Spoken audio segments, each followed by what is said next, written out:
आज हम आए हैं बिजली गिराने। अब बिजली गिराने कैसे आए हैं, हमारे छोटे छोटे नॉलेज के दीवानों की रिक्वेस्ट थी कि सर आप एक वीडियो बनाइए लाइटनिंग के ऊपर। तो उनकी रिक्वेस्ट पर आज हम वीडियो लेकर आए हैं आपके लाइटनिंग के ऊपर, यानी कि बिजली गिराने आए हैं। अब सवाल ये है कि बिजली कब गिरती है, बिजली क्यों गिरती है, बिजली गिरने से कैसे बचा जा सकता है, इसके बारे में सबसे पहले किस वैज्ञानिक ने हमें बताया जिसकी वजह से आज हम अपने घरों में सुरक्षित रह पाते हैं। इन सारी बातों का जवाब मिलने वाला है आपको इस वीडियो में, तो वीडियो के अंत तक बने रहें। ठीक है, तो शुरू करते हैं सबसे पहले कि बिजली गिरती क्यों है। देखिए, बिजली कब गिरती है आपने देखा होगा, आम दिनों में तो मौसम में तो बिजली गिरती नहीं है। बिजली कब गिरती है, बिजली तब गिरती है या बिजली कड़कने की आवाज़ या बिजली जो हमें आसमान में दिखाई देती है वो कब दिखाई देती है, जब बरसात का मौसम होता है, आसमान में बादल होते हैं। ठीक है, तो अब ऐसा क्यों होता है। देखिए, बादल जो होते हैं यानी कि क्लाउड्स जो होते हैं, जब मौसम होता है तूफ़ानी मौसम, तो तूफ़ानी मौसम में, बरसात वाले मौसम में जो क्लाउड होते हैं और जो एयर होती है, तो एयर तो चलती है ऊपर की तरफ। ठीक है, उसके बाद में जो हमारी बारिश की ड्रॉप्स होती है, बूंदें होती हैं, जो कि हमारे एटमॉस्फेयर में होती हैं, वो होती हैं नीचे की तरफ। और कुछ बादल ऐसे भी होते हैं जिनमें पानी की परसेंटेज ज़्यादा होती है, कुछ बादल ऐसे होते हैं जिनमें पानी की परसेंटेज कम होती है, यानी कि उनमें वाटर की होल्डिंग कैपेसिटी कम होती है। अब क्या होता है कि जब बादल होते हैं एटमॉस्फेयर में, तो बादल आपस में एक दूसरे पर घर्षण बल लगाते हैं, या आई मीन टू से फ्रिक्शन लगाते हैं, एक दूसरे से रगड़ खाते हैं। जब बादल एक दूसरे से रगड़ खाते हैं तो वहाँ पर डेवलप होती है स्टैटिक इलेक्ट्रिसिटी। समझ रहे हैं मेरी बात आप, स्टैटिक इलेक्ट्रिसिटी यानी कि स्टैटिक इलेक्ट्रिसिटी। ठीक, जिसे हम कह देते हैं static charge. Static charge develop होता है। ठीक, अब जब ये स्टैटिक चार्ज डेवलप हो जाता है, जैसे माना ये मैंने दो क्लाउड बनाए हैं, इस वाले क्लाउड पर रगड़ खाने की वजह से, नीचे वाले क्लाउड से घर्षण की वजह से, नीचे वाले क्लाउड की रबिंग की वजह से इस क्लाउड पर सपोज कीजिए पॉजिटिव चार्ज डेवलप हो जाता है, तो इसके जो नीचे वाला क्लाउड होगा उस पर कैसा चार्ज डेवलप हो जाएगा, निगेटिव डेवलप हो जाएगा।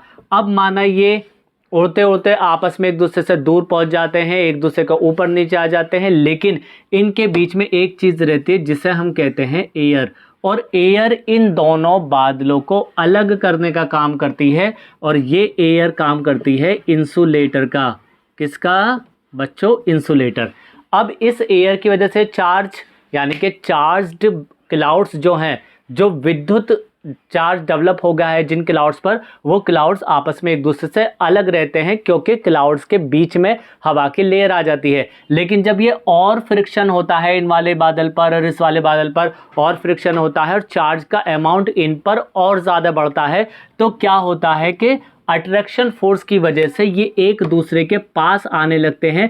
और जब ये एक दूसरे के पास आने लगते हैं, तो जो हवा की लेयर इन्हें अलग करे हुए है, वो हवा की लेयर अब अलग नहीं कर पाती, और ये यहाँ पर एक दूसरे से मिल जाते हैं और यहाँ पर डिस्चार्ज होता जाता है, जिसे हम कहते हैं लाइटनिंग। ठीक है, जिसे हम थंडर स्टॉर्म भी कह देते हैं। अब यहाँ पर जब ये डिस्चार्ज की प्रोसेस होता है, तो यहाँ पर दो चीज़ें निकलती है, एक तो निकलती है लाइट और दूसरी निकलती है साउंड। ठीक है, एक लाइट निकलती है और दूसरी साउंड निकलती है। तो ये एनर्जी होती है, यानी कि लाइटनिंग में जो हमें एनर्जी मिलती है, वो एनर्जी दो चीज़ों में कन्वर्ट हो जाती है, लाइट में, प्रकाश एनर्जी में यानी कि प्रकाश ऊर्जा में, और बताइए ध्वनि ऊर्जा में। ठीक है, यानी कि साउंड एनर्जी। अब सवाल ये होता है, ये बात आती है कि लाइटनिंग से कैसे बचा जा सकता है, क्या ये हमारे लिए नुकसानदायक है। तो बिल्कुल ये हमारे लिए नुकसानदायक है। इससे बचने का तरीका ये है, जैसे ही आपको ऐसा महसूस हो कि लाइटनिंग गिर रही है या गिरने वाली है, मौसम ख़राब हो, बिजली चमकने लगे आसमान में, थंडर स्टॉर्म होने लगे, तो सबसे पहले आपको खुले जगहों से दूर पहुंचना है, यानी कि मैदानों से दूर पहुंचना है। आपको किसी भी घर के अंदर पहुंचना है, या आप अगर किसी बस या कार के अंदर हैं तो बस और कार के अंदर ही रहें, बस और कार की विंडो को, ग्लासेस को बिल्कुल बंद कर दीजिए, जिससे कि आप उस बस के अंदर या कार के अंदर सेफ हैं। मेरी बात आप समझे, बस या कार से आपको बाहर नहीं निकलना है, बस या कार के अंदर ही रहना है, उसके अंदर आप ज़्यादा सेफ है। उसके बाद में अगर बस कार नहीं है, घर है, तो घर में चले जाइए, उसमें आप सेफ है। दूसरी बात, अगर बाई चांस आपको ऐसी कोई जगह नहीं मिलती है और आप प्लेन पर ही हैं, यानी कि मैदान में ही हैं, तो आपको ऊंचे पेड़ों से, यानी कि जो लंबे लंबे पेड़ हैं, उनसे दूर रहना है, ठीक है। और दूसरी बात ये, फिर भी आपको अगर कुछ नहीं मिलता है, ऊंचे पेड़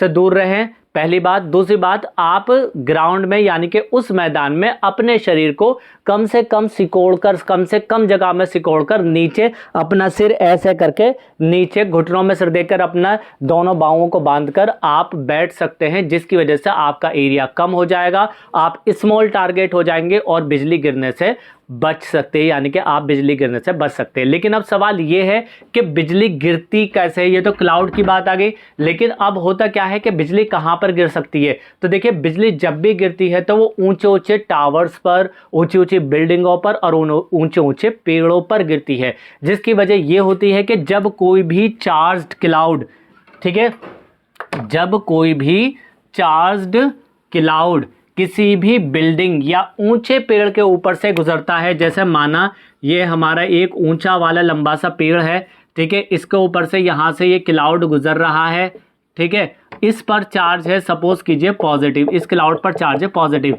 तो यहाँ पर क्या होगा? यहाँ पर आपका इलेक्ट्रिक इंडक्शन होगा, ठीक है, यानी कि यहाँ पर इंडक्शन होगा। चार्ज जब किसी भी बॉडी के ऊपर चार्ज होता है और उससे टच नहीं है, तो एक अपोजिट चार्ज डेवलप होता है। इस घटना को कहा जाता है इंडक्शन, चार्जिंग बाय इंडक्शन। एक होता है चार्जिंग बाय कंडक्शन, एक होता है चार्जिंग बाय रबिंग, ठीक है। तो अब ये रब तो हो नहीं रहे आपस में, तो यहाँ पर क्या होगा? इंडक्शन होगा, इंडक्शन पर इस पेड़ पर चार्ज आ जाएगा निगेटिव। अब क्योंकि इस पेड़ पर चार्ज आ गया निगेटिव, तो ये चार्ज इससे अट्रैक्ट होगा और यहाँ पर डिस्चार्ज होएगा दूसरे पर, और बिजली जो है इस पेड़ पर गिर जाएगी। मेरी बात समझे? इस तरीके से ये बिजली गिरती है। बिजली हमेशा ऊंची चीज़ों पर गिरती है, ठीक है, जिससे कि इंडक्शन हो जाता है वहाँ पर। चार्ज इंडक्शन की वजह से स्टैटिक चार्ज, ध्यान रखें मेरी बात को, स्टैटिक चार्ज डेवलप होता है। जब वो डिस्चार्ज होते हैं तब वहाँ पर एक अपार ऊर्जा मिलती है, जो कि कन्वर्ट हो जाती है किस में? लाइट एनर्जी में, और दूसरा कन्वर्ट हो जाती है साउंड एनर्जी में। मेरी बात समझे?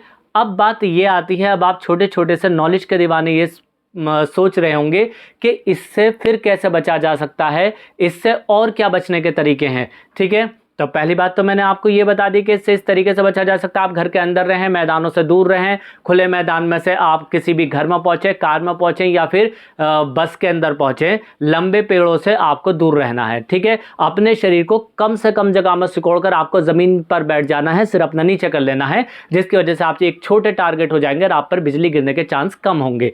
अब बात ये आती है, क्या इस बिजली गिरने से किसी ने बचाने का कोई प्रयास सोचा था?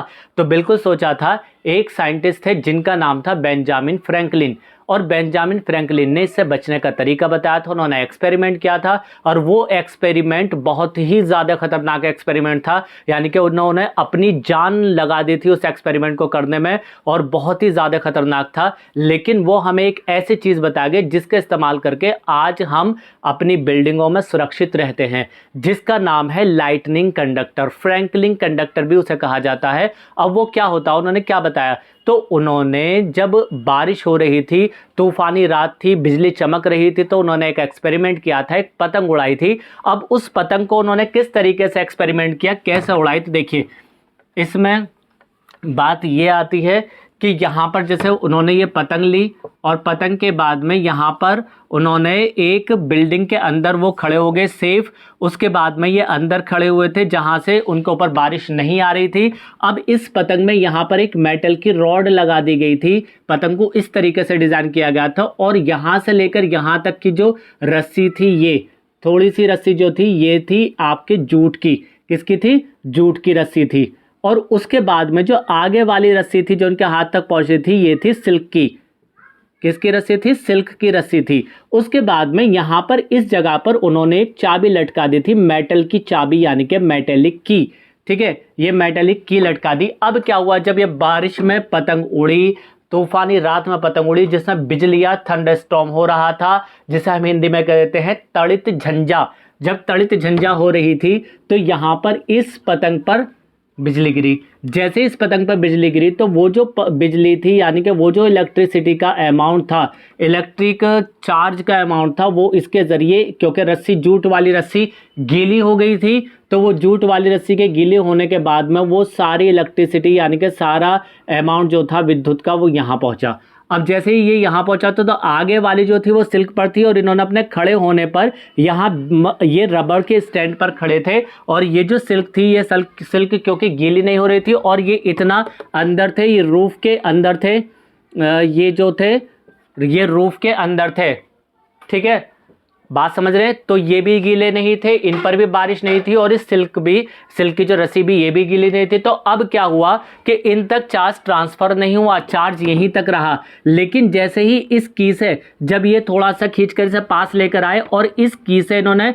हाथ लगाने की कोशिश की, तो जैसे उंगली पास में लेकर आए तो यहाँ से विद्युत इनकी उंगली तक आ गई, बिजली एकदम इनकी उंगली तक आ गई। लेकिन क्योंकि ये रबर के स्टैंड पर खड़े हुए थे, इस वजह से इनकी जान बच गई। तब इन्होंने बताया कि ये प्राकृतिक चार्ज है, यानी कि प्राकृतिक मतलब नेचुरल चार्ज है, जिसकी वजह से ये हमारे एटमॉस्फेयर में लाइटनिंग का फिनोमिना होता है। मेरी बात आप समझे।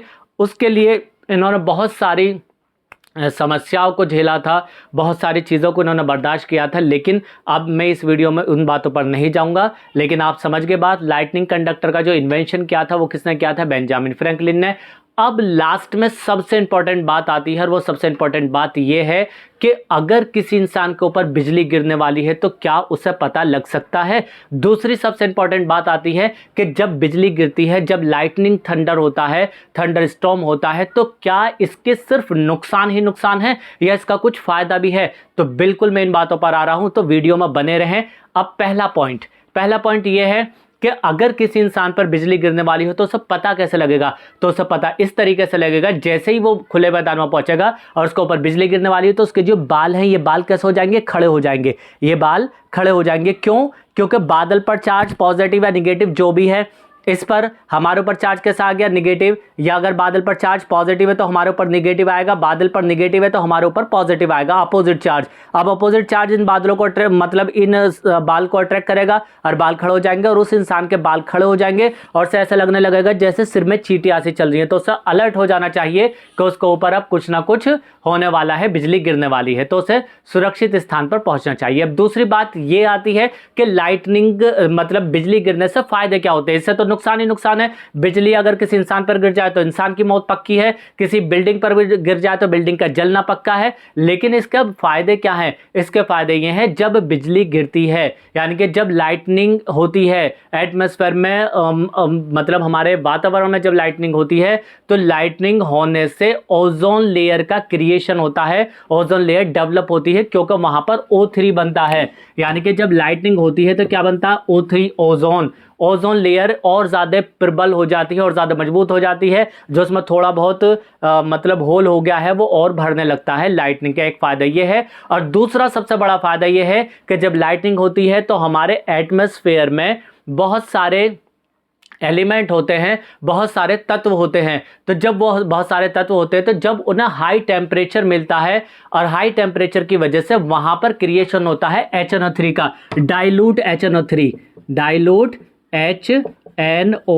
अब ये डाइल्यूट HNO3 क्या है? ये डाइल्यूट HNO3 नाइट्रिक एसिड है। और जब ये नाइट्रिक एसिड पानी की बूंदों के साथ मिलकर नीचे आता है तो ये एक उर्वरक यानी कि फर्टिलाइजर का काम करता है, जो हमारे पेड़ पौधों के लिए बहुत ही अच्छा है। मेरी बात समझे?